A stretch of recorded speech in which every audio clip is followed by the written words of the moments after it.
Hello SSC ২৬ batch, welcome to my channel. আশা করি সকলেই ভালো আছো। তোমাদের মধ্যে অনেকেই আছো যারা জানো না যে বায়োলজি বইয়ের কোন পার্ট থেকে সৃজনশীল আসে এবং বায়োলজি বইয়ের অধ্যায়গুলোর কোন অংশটা সিকিউর এর জন্য ইম্পোর্টেন্ট এবং কোন অংশগুলো পড়তে হবে। তো আজকের এই ভিডিওতে আমি তোমাদের দেখাবো তোমাদের যে অধ্যায়গুলো রয়েছে সেই অধ্যায়গুলোর কোন টপিকগুলো সিকিউর এর জন্য ইম্পর্টেন্ট। তো দেরি না করে চলো ভিডিওটা শুরু করা যাক। তো শুরুতেই তোমাদেরকে জানিয়ে রাখি কোন অধ্যায় রয়েছে। তোমাদের রয়েছে ১ অধ্যায়, ২ অধ্যায়, ৩ অধ্যায়, ৪ অধ্যায়, ১১, ১২ এবং ১৩ অধ্যায়। তো চলো আমরা ১ম এ ১ অধ্যায় দিয়ে শুরু করি। তো তো ১ অধ্যায়ে তোমাদের সৃজনশীলের জন্য যে পার্টটা বেশি গুরুত্বপূর্ণ এবং যেটা সৃজনশীল অনেক বেশি আসে সেটা হচ্ছে তোমাদের এই রাজ্যগুলা। এখানে রয়েছে মনেরা রাজ্য, তারপর হচ্ছে প্রোটিস্টা এবং ফানজাই, প্ল্যান্টি। এই রাজ্যগুলো তোমাদেরকে অবশ্যই পুরোপুরি মুখস্থ করতে হবে। এই রাজ্যের কোন রাজ্যের জীবদের বৈশিষ্ট্য কী, কী এগুলো তোমাদেরকে জানতে হবে। কারণ এগুলো থেকে প্রতি বছরই সৃজনশীল আসতে দেখা যায় এবং এগুলো এই অধ্যায়ের সবচেয়ে বেশি গুরুত্বপূর্ণ টপিক। এরপরে যে টপিকটা তোমরা চাইলে পড়তে পারো সেটা হচ্ছে এই মানুষের শ্রেণীবিন্যাসের ধাপসমূহ। এটা সাধারণত আসে না, তবে এটা পড়ে নিলে ভালো হয়। এরপরে এই অধ্যায়ের আরেকটি যেটা সবচেয়ে বেশি গুরুত্বপূর্ণ টপিক আছে সেটা হচ্ছে বৈজ্ঞানিক উপায়ে নামকরণ পদ্ধতি। এই এইটাও তোমাদের সৃজনশীলে অবশ্যই আসবে এবং এটা তোমাদেরকে মুখস্থ করতে হবে।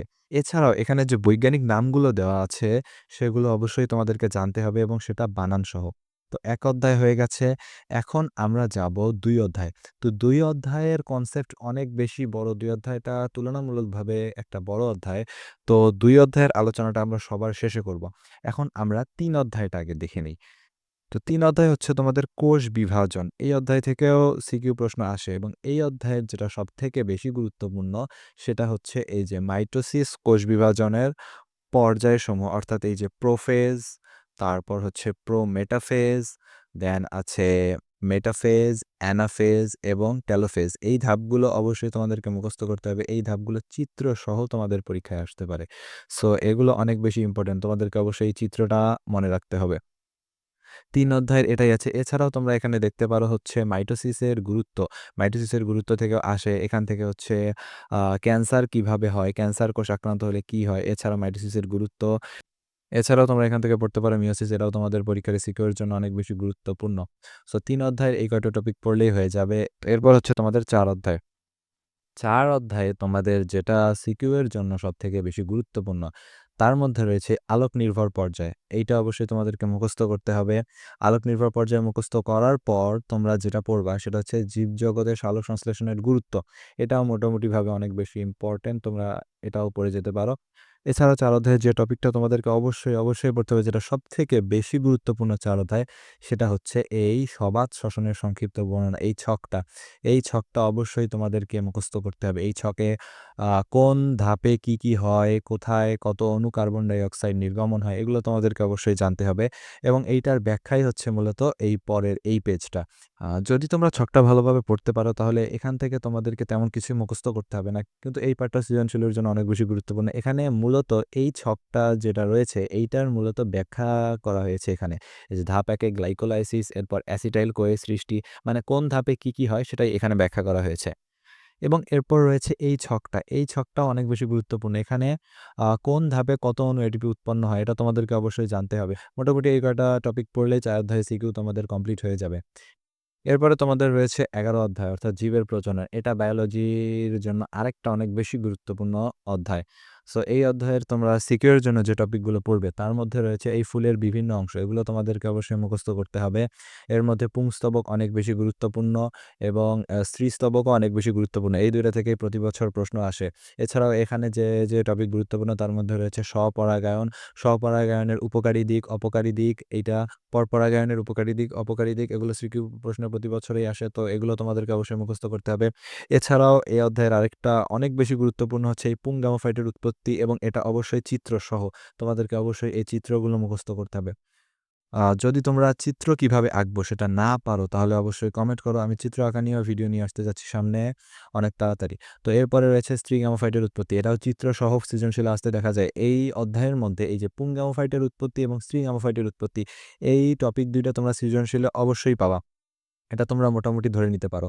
তো এরপরে যে টপিকটা রয়েছে নতুন স্পোরোফাইটের গঠন, এটাও মোটামুটিভাবে ইম্পর্টেন্ট, তবে এটা তুলনামূলকভাবে কম আসতে দেখা যায়।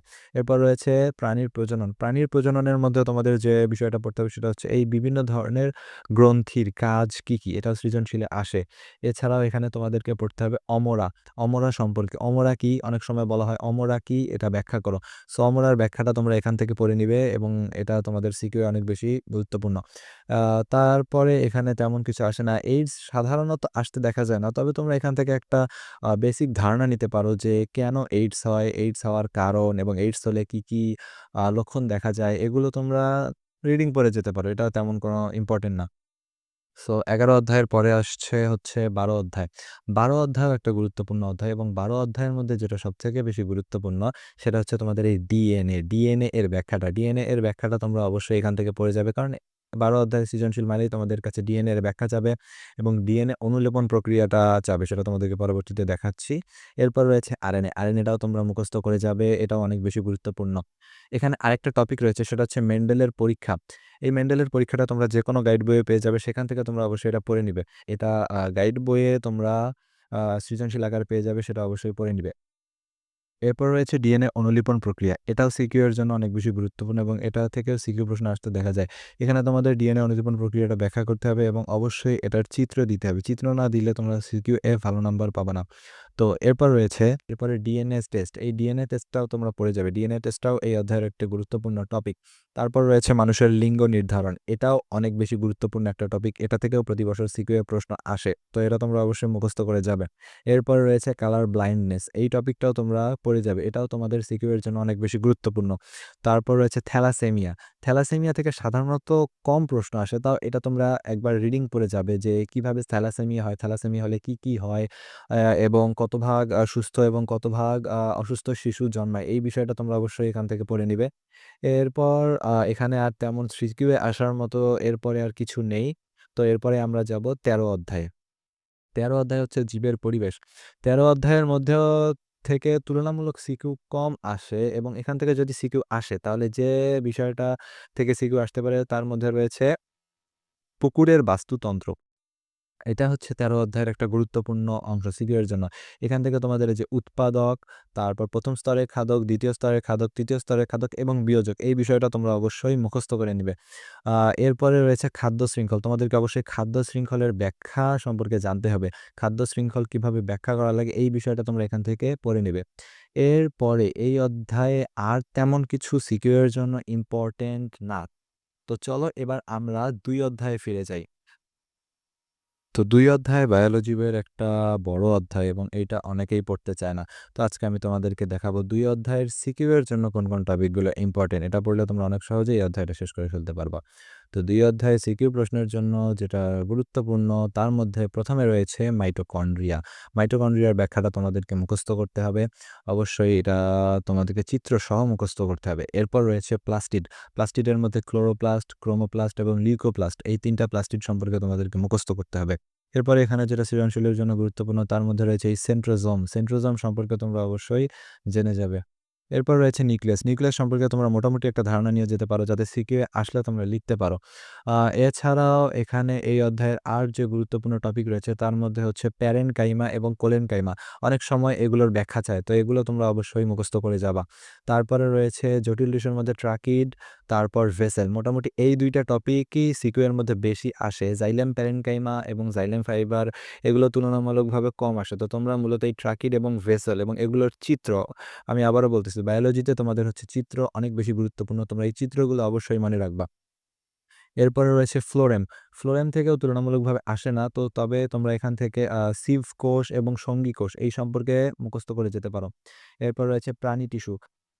এখান থেকে সিকিউ প্রশ্ন তেমন আসে না। তবে তোমরা ক এর জন্য এই অংশটা অবশ্যই রিডিং পড়ে যাবা এবং এগুলো ভালোভাবে জেনে যাবা। কারণ এগুলো থেকে ক এ প্রশ্ন আসতেই পারে। তো এরপরে ২ অধ্যায়ের যে সবথেকে বেশি গুরুত্বপূর্ণ একটা টপিক সেটা হচ্ছে এই পেশি টিস্যু।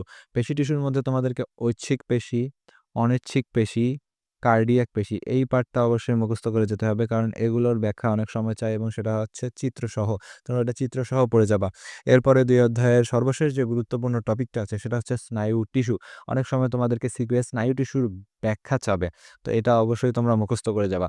২ অধ্যায় এরপরে এই অংশটা থেকে তেমন সিকিউ আসে না। এই অংশটা তোমরা না পড়ে গেলেও কোনো সমস্যা নেই।